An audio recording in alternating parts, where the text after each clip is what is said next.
रूस पिछले 2 महीने से लगातार यूरोप में नेटो देशों की जासूसी कर रहा है। रूस ड्रोन और जेट भेजकर नेटो के एयर डिफेंस सिस्टम का पता लगा रहा है। यह माना जा रहा है कि यूक्रेन के बाद पुतिन का ऑपरेशन यूरोप शुरू हो सकता है।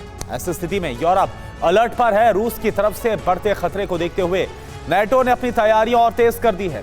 13 अक्टूबर से यूरोप में नेटो का परमाणु युद्धाभ्यास शुरू हो रहा है। तो क्या अब ट्रंप नेटो को युद्ध की हरी झंडी देने जा रहे हैं?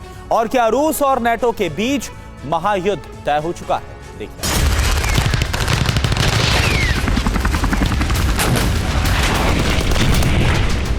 पूरा यूरोप रेड अलर्ट पर है।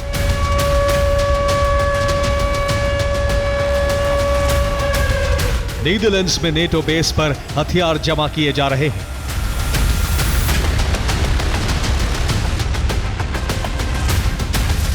ब्रसेल्स में नेटो मुख्यालय पर मंथन का दौर जारी है। वॉशिंगटन में ट्रंप फिनलैंड के राष्ट्रपति से मुलाकात में कह चुके हैं कि अमेरिका हर स्थिति के लिए तैयार है। यूरोप के 14 देश परमाणु हथियारों के साथ युद्धाभ्यास शुरू करने वाले हैं।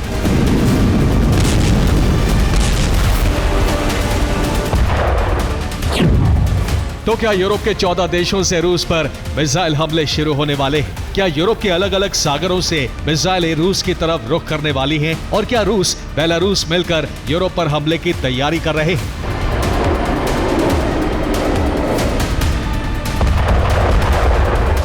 ये सारे सवाल इसलिए उठ रहे हैं क्योंकि रूस बीते 2 महीने में नेटो देशों के खिलाफ हाइब्रिड जंग छेड़ चुका है।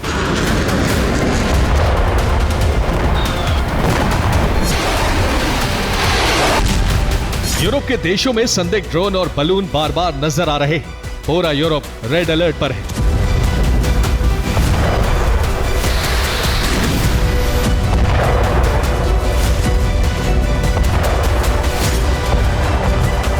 क्योंकि रूस की ड्रोन घुसपैठ Poland, Lithuania, Estonia, Denmark, France, Romania, Moldova, Finland और नीदरलैंड्स तक पहुंच चुकी है, जिससे नेटो देश आर्टिकल 4 लागू करने पर चर्चा शुरू कर चुके हैं।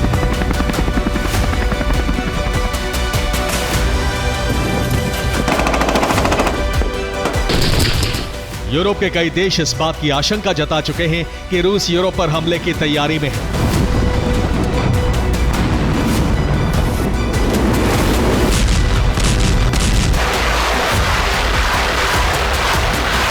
पुतिन बार बार नेटो की डिफेंसिव ताकत को जांच परख रहे हैं।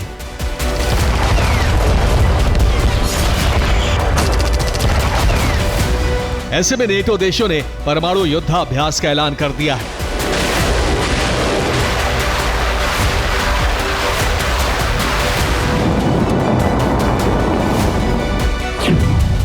नेटो प्रमुख मार्क रूटे ने कहा है कि 13 अक्टूबर से नेटो का परमाणु युद्धाभ्यास शुरू होगा। इस युद्धाभ्यास का मेजबान नीदरलैंड्स होगा। युद्धाभ्यास को स्टेडफास्ट नून नाम दिया गया है। रूटे ने कहा है कि यह हमारे विरोधियों के लिए संदेश है। नेटो अपने सभी सहयोगियों को खतरे से बचाने के लिए तैयार है।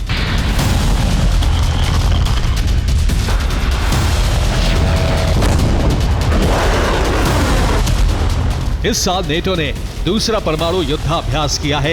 ये सिर्फ नीदरलैंड्स में ही नहीं बल्कि पूरे यूरोप में होगा।